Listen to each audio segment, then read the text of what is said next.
Hay çoqallar, bu yoqqa kelinglar. Sizlar anladinglarmi? Yuqorqi mahalladagi Hoshim Langlangning qizi Sarammismiz oldingi kun oqshom tug'ib qo'yibdi.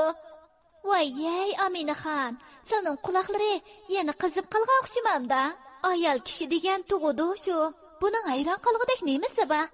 Sizlar ajab katta bir xush xabarni jakarlaganda qilib ketdilar-ya. Oho, Rushanxon, sizlar nimani biladdilar? Sizlar hech nimani bilmagandan to'la tujidek cho'kildimay jim o'tirsizlar. Sarammismiz, texi to'y qilmagan qiz. Ajiba bu sizlar qiziqida xabar emasmi ekan? Voy, shu ko'nalar bekor aytmagan. Yuvashning minguz ichida-da. Mana endi yerdan ustun qaramaydigan Sarammismizningmi minguz quloqlari teshib chiqibdi-da. Voy, o'zi qo'polning so'zi qo'pol deb nima deganlari bu to'xtixon? Quloq degancha teshib chiqmaydi. Minguz desizlar, minguz. Voy, sizga nim bo'ldi xana? Endi minguz damdim, quloq damdim mening og'zimni sil boshqaramdilar. Sizga qo'pol bo'lsam-chi, erimga tatliq. Voy xudon, jinim xudon deb hali qolmaydi oldimda. Qo'pol bo'lsam-mi, erimga yarsam bo'ldi. Siliq bo'lman deb sizga yarash vazifam yo'q mening. Nima ichimni siqadi?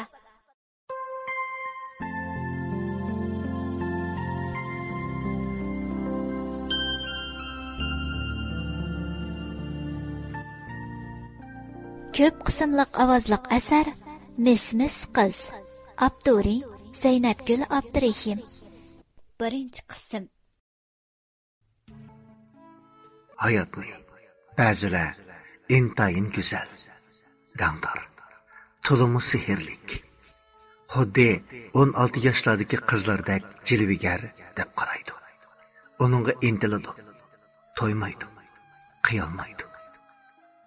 Ammo ba'zilar hayotni razillikka to'lgan, qorong'ulik bilan qoplangan, kishilarga hamisha dumbisini qilib turib oladigan yuzsiz deb qaraydi.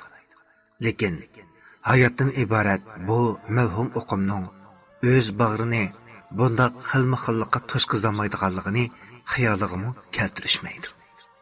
Hammaga sababchi bo'lganining dal o'zlari va atrofdagi odamlar ekanligini his qilisholmaydi. Hey, odamlar.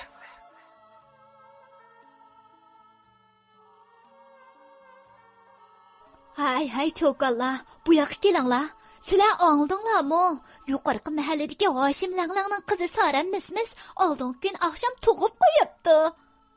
Dedi sho'rkandida quloq tapnam olgan Aminaxon xuddi xalqaroning cho'ng bir xabarini bilib olgandek ajoyib bir hayajon bilan. Voy, Aminaxon, sening quloqlari yana qizib qolgan o'xshamamda. Dedi Roshanxon Aminaxonning quloq degan laqabini alohida keltirib bilib. Ayol kishi degan tug'udi shu. Buning hayron qolg'idek nimasi bor? Sizlar ajab katta bir xush xabarni jakarlaganda qilib ketdilar-ya. Oho, Rushanxon, sizlar nimani biladdilar? Sizlar hech nimani bilmagandan to'la tujidek cho'kildimay jim o'tirsizlar. Sarammismiz, texi to'y qilmagan qiz. Ajiba bu sizlar qiziqida xabar emasmi ekan? Voy, bu jahonning ishlarini ko'rmamdigan endi. Yosh vaqtimda chiroyli yurishni yaxshi ko'rgashga, ancha-muncha yasinib, tarinib qo'ysam, mahaldagilar menga turlik ot qo'yib deb aytmagan gap qolmagan. Shar-shur ot ko'tirar, mismis put ko'tirar degan rost gap o'xshaydi-ku. Dedi ota-onasi qo'ygan asldagi ismini Mato deb yaratmay, ismini Diloraga o'zgartgan Diloram Satang, demdek o'sma qo'ygan qoshlarini uyon-buyon uchirib. Voy, shu ko'nalar bekor aytmagan. Yuvashning minguz ichida deb. Mana endi yerdan ustun qaramaydigan Sarammismizningmi minguz quloqlari teshib chiqibdi-da. Dedi bayotin beri gapga aralashmay o'tirgan, tan qurilishi arlankadek tambal, tatir ustixon kelgan qo'pol deb nom olgan To'xtixon. Voy, o'zi qo'polning so'zi qo'pol deb nima deganlari bu To'xtixon? Quloq degancha teshib chiqmaydi. Minguz desizlar, minguz. Dedi Aminxon quloq degan gapning Behtula tilga ilni verishidan bezor bo'lib. Voy, sizga nim bo'ldi xanam? Endi minguz damdim, quloq damda mening og'zimni sil boshqaramdilar. Silga qo'pol bo'lsam-chi, erimga tatliq. Voy xutun, jenim xutun deb hali qammaydi oldimda. Qo'pol bo'lsam-mi, erimga yarsam bo'ldi. Siliq bo'lman deb silga yarash vazifam yo'q mening. Nima ichimni siqida? Dedi To'xtaxon, endi rasmiy qo'polligini oshkorlab. Voy, bo'ldi qilinglar, ey tuqqanlar. Bo'ldi qilinglar. Voy, u saramiz tug'manda nima qarimiz bizni? Onu deb aramizga so'g'ishliq silishvanmayli. Yuringlar, uyimizga kirib, erimiz kelguncha eshimizni itayli. Elbika aylarimizning qo'saqlari shax so'rigan so'ramdek sharildab kelsa, javob beramay qolmayli. Turinglar, o'rninglardan kirib ketayli uyga. Deb cho'ji xo'rozlardek bir-biriga hurib yeshib qolgan ayollarni jimiqtirib etdi Diloram Satang. Ayollar bir nimalarni deb o'tildiganicha o'z uylariga kirib ketishdi. Bu mahallaning ayollari mana mushundoq. Sho'r kentining erlari odatda talotuzning, etiz eriqning ishlarini qilib, ba'zilari yurtma-yurt yurib tijorat qilib degandek oilasini qamdab xotin bolalarini beqishidi. Ayollari bo'lsa, uyda uy yig'ishtirish, kirqat yuyish, bola beqish, cho'nglarning holdan xabar ilish degandek ishlarni qilib, ozroq vaqt chiqarib olsalar, bir necha ayol bir yerga to'plashib olib, ozroqli yangilik his qilgan gapdan birini anglab qolsalar, alohida vazifa o'taydigan kishilardek ashu masalani soat-soatlab, kun-kunlab tahlil qilishib, yepini eshib, shu odamning beshiga naq kelgudek qilib bo'kdan birini tayyor qilishdi. Bu ayollarning gapi bir yerdan chiqsa, bu bo'k baldir tayyor bo'lishdi. Bugünkidek ot Aylixonga, yo'l Sarxonga bo'lib tahlil qilinayotgan masala bir yonda qilib qolsa, bo'k tasdirak tayyor bo'ladi. Bugungi ahvoldan qaraganda, Saram mismisning bo'ki keyinroq tayyor bo'ladigandek qiladi. Desam, sizlar bu ayollarning laqamlariga bak qiziqyapsizlar deyman. Avval sizlarga yurt mahallaning Nemishqi sho'r kenti deb atalganligining sababini so'zlab beray. Bu kentning o'rni aslida sho'r bisib ketgan, giyohmi unmaydigan bir joy bo'lib, amgakchan, ishchan ota-bobolarimiz uzoq yillardan beri to'plagan tajribalari, aql parasitiga tayanib, bu sho'rliq makonni bo'stonlikqa aylantirgan ekan. Keyin ular aslimizni unutib qolmayli deb bu yurtga sho'r kenti deb nom bergan ekan. Sho'r kentining ajoyib nomga ega mahallalari bor texi. Do'ng'aqchiyda, Qo'noqchaylang, Shivaq Supurga, Tomchi mahallasi, Yontaqliq degandek. Bularning hammasining siz faraz qilib topalaydigan yoki topolmaydigan ma'lum orqa ko'rinishi bo'lgan ashundoq nomlari bor.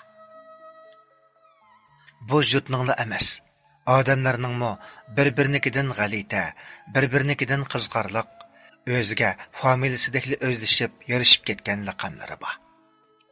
Nemishqa desangiz, bu yurtdagi odamlar jahonda shuncha ko'p kishi ismlarining bo'lishiga qaramay, bir-biriga o'xshaydigan ismlarni qo'yishib berdi.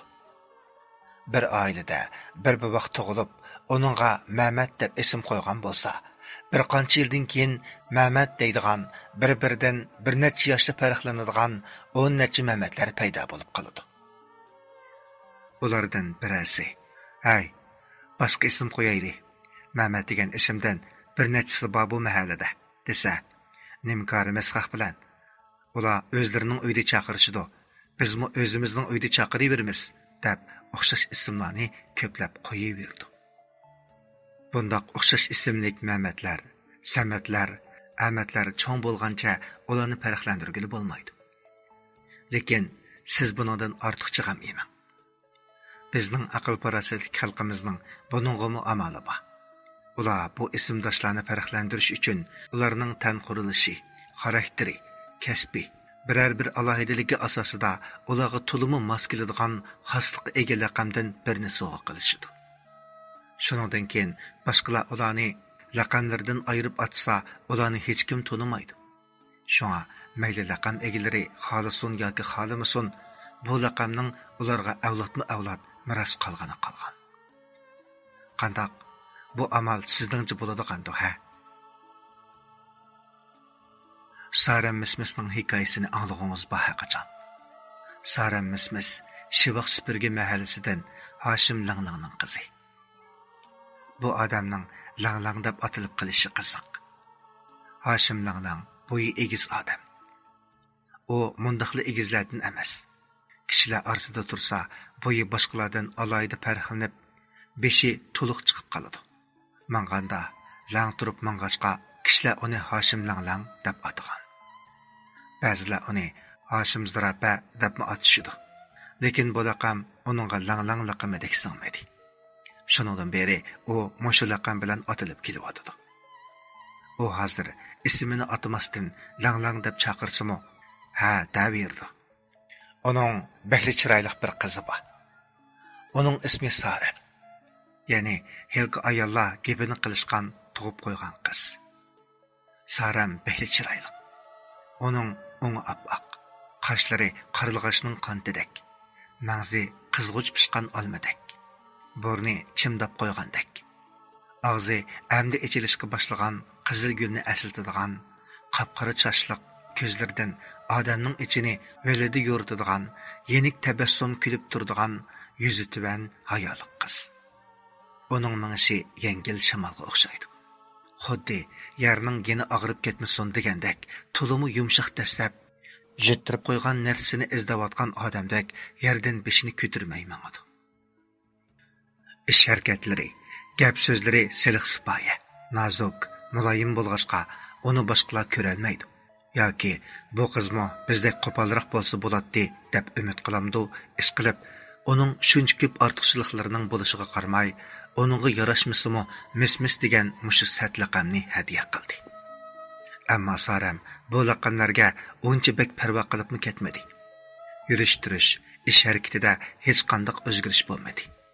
Yanala shundoq muloyim, yanala shundoq siliq. Xuddi itqavob qilaverdi. Karvan yo'liga mingiverdi degandaylar. Undaqda bu ayollar gapini qilishgan bu Mismis qizning zodi qandoq hikoyasi bor. Biz buni keyingi qismdan anglaylik.